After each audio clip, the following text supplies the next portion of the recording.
गांव का नाम था देवपुर।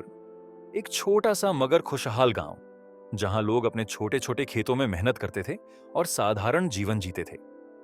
गांव में कुछ गरीब और कुछ अमीर परिवार थे, लेकिन एक दूसरे का सम्मान करना सबने सीख लिया था। उसी गांव में एक किसान माधव अपनी पत्नी कमला और दो छोटे बच्चों के साथ रहता था। माधव गरीब जरूर था, लेकिन उसकी ईमानदारी और मेहनत की वजह से वह सभी गांव वालों के लिए एक आदर्श था। गांव का हर व्यक्ति जानता था कि माधव अपने उसूलों का पक्का है। उसने कभी किसी का बुरा नहीं चाहा और हमेशा दूसरों की मदद के लिए तत्पर रहता था। उसकी यह बात गांव वालों को बहुत पसंद थी। हर सुबह माधव सूरज उगने से पहले उठता और खेतों में मेहनत करने लगता। उसके पास जमीन बहुत कम थी, लेकिन अपनी ईमानदारी और मेहनत के दम पर वह अपने परिवार का पालन पोषण कर रहा था। उसके खेतों से मिलने वाला अनाज उसके परिवार के लिए तो काफी था, लेकिन कभी-कभी छोटी मोटी आर्थिक जरूरतें पूरी नहीं हो पाती थीं।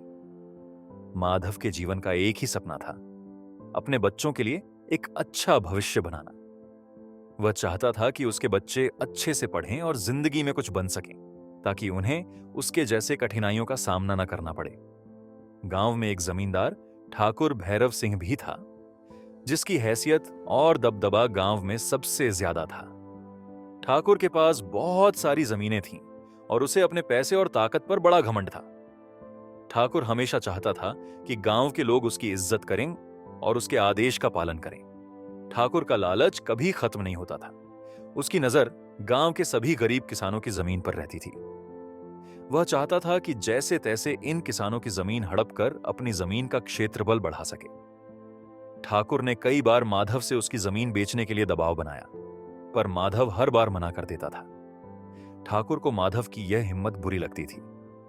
उसने मन ही मन सोच लिया था कि वह किसी भी हालत में माधव की जमीन हासिल करके ही रहेगा। ठाकुर ने माधव से बदला लेने की ठान ली थी, लेकिन माधव को इस बात का अंदाजा नहीं था कि ठाकुर उसके खिलाफ कुछ साजिश रच सकता है। एक दिन ठाकुर के घर में एक समारोह था। गांव के लोग ठाकुर के यहां आए थे और अच्छा खासा जश्न चल रहा था। ठाकुर ने सभी गांव वालों को अपने घर में बुलाया था और एक बड़ा भोज आयोजित किया था। उसी रात ठाकुर की बेटी का सोने का एक कीमती हार अचानक से गायब हो गया। ठाकुर की बेटी को हार बहुत प्रिय था और उसकी कीमत भी बहुत ज्यादा थी। जब ठाकुर को यह बात पता चली तो वह आगा बूला हो गया। ठाकुर ने तुरंत गांव के लोगों को बुलाकर सभा की ओर घोषणा कर दी कि उसके घर से हार चोरी हो गया है। गांव के सभी लोग यह सुनकर चौंक गए और सबकी नजरें एक दूसरे पर जा टिकीं। ठाकुर ने गांव के सरपंच और अपने आदमी से कहा कि वह तुरंत चोर का पता लगाएं। ठाकुर के आदमी ने जांच करने का नाटक किया और कुछ देर बाद सबके सामने घोषणा कर दी कि हार की चोरी माधव ने की है।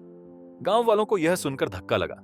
सबने सोचा भी नहीं था कि माधव जैसा ईमानदार व्यक्ति ऐसा काम कर सकता है, लेकिन ठाकुर का दबदबा गांव में था और उसके आदमी की बातों को सभी ने सच मान लिया। गांव के लोग जो पहले माधव की ईमानदारी की कसम खाते थे, अब उसी पर उंगलियां उठाने लगे। माधव की पत्नी कमला को यह सब सुनकर बड़ा दुख हुआ। गांव वाले अब उनके दरवाजे पर आकर ताने देने लगे थे। कोई कहता, इतने दिनों से हमें बेवकूफ बना रखा था इसने, तो कोई कहता, माधव की असलियत अब सबके सामने आ गई है।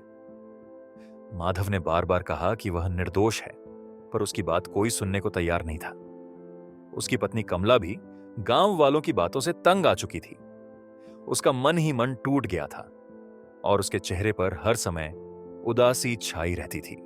माधव ने कई बार ठाकुर के सामने अपनी सफाई पेश करने की कोशिश की, लेकिन ठाकुर उसकी एक भी न सुनता। उल्टा ठाकुर ने उसे धमकी दी कि अगर उसने चोरी कबूल नहीं की तो उसे गांव से निकाल दिया जाएगा। ठाकुर के आदमी गांव में जगह जगह जाकर लोगों को बताते कि माधव ने ही चोरी की है। अब माधव पूरी तरह से अकेला पड़ गया था। जो लोग पहले उसका सम्मान करते थे, वे भी अब उससे दूरी बनाने लगे थे। माधव का व्यापार भी ठप हो गया था। लोग उसके खेत से अनाज और सब्जियां खरीदना बंद कर चुके थे। माधव अब हताश हो चुका था। उसने कई बार भगवान से प्रार्थना की कि उसकी सच्चाई को सबके सामने लाए, लेकिन उसकी प्रार्थनाओं का कोई असर नहीं दिखता था। गांव में एक बूढ़े बाबा थे जो वहां कई सालों से रहते थे। बाबा गांव में सभी का मार्गदर्शन करते थे और लोगों का बहुत सम्मान करते थे। बाबा ने माधव के साथ हुए अन्याय के बारे में सुना तो उनका मन बेचैन हो उठा। बाबा ने हमेशा माधव की ईमानदारी और मेहनत को सराहा था और उन्हें से पूरा यकीन था कि माधव ने कोई चोरी नहीं की है। बाबा ने तय किया कि वह इस सच्चाई का पता लगाएंगे और माधव की बेगुनाही को साबित करेंगे। उन्होंने माधव को ढांढस बंधाया और उससे कहा, बेटा, सच्चाई को ज्यादा देर तक दबाया नहीं जा सकता। भगवान सबकी सुनते हैं। मैं तेरा साथ दूंगा और सच्चाई सामने लाऊंगा। माधव को बाबा की बातों से थोड़ी राहत मिली। उसने मन ही मन सोचा कि शायद बाबा ही उसकी आखिरी उम्मीद हैं। बाबा ने चोरी की घटना की तह में जाने के लिए योजना बनाई। उन्होंने चुपके चुपके ठाकुर के घर पर नजर रखनी शुरू की। बाबा ने कई रातों तक ठाकुर के घर के आसपास चक्कर काटे और आखिरकार एक दिन उन्हें कुछ अजीबोगरीब बातें पता चलीं। ठाकुर का नौकर रामू, जो गांव में बदमाश के रूप में जाना जाता था, अक्सर अकेले में कुछ बड़बड़ाता रहता था। बाबा ने रामू को समझदारी से पकड़ने की योजना बनाई। उन्होंने रामू को विश्वास में लिया और उससे सच्चाई उगलवाने की कोशिश की। बाबा ने उसे लालच देकर कहा कि अगर वह सच्चाई बताएगा तो उसकी जान बच सकती है। रामू डर के मारे बाबा के सामने सच बोलने को तैयार हो गया। रामू ने बाबा को बताया कि हार की चोरी ठाकुर ने खुद ही करवाई थी। ठाकुर चाहता था कि माधव पर यह झूठा आरोप लगाकर उसकी जमीन हड़प सके। बाबा ने सच्चाई जानने के बाद गांव के लोगों को इकट्ठा किया और पंचायत बुलाई। उन्होंने सभी के सामने रामू को बुलाकर सच बुलवाया। रामू ने बताया कि कैसे ठाकुर ने हार चोरी करवाकर माधव पर झूठा इल्जाम लगाया था। यह सुनकर गांव वालों को बहुत शर्मिंदगी महसूस हुई। गांव के सभी लोग अब समझ चुके थे कि उन्होंने माधव के साथ अन्याय किया था। सभी लोग माधव से माफी मांगने उसके घर पहुंचे। ठाकुर भी पंचायत के सामने शर्मिंदा हुआ और उसने भी माफी मांगी।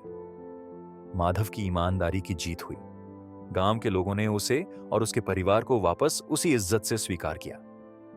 सभी ने उसकी मेहनत और ईमानदारी की सराहना की और उसकी आर्थिक मदद भी की। माधव ने गांव वालों को माफ कर दिया और कहा, ईमानदारी ही सबसे बड़ा धन है। आज मेरी सच्चाई की जीत हुई है और मैं इस जीत के लिए भगवान का धन्यवाद करता हूं। यह कहानी हमें सिखाती है कि कठिनाइयों में भी सच्चाई का साथ नहीं छोड़ना चाहिए।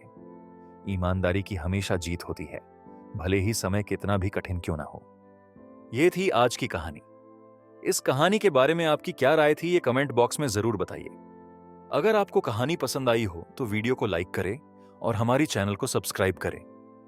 धन्यवाद।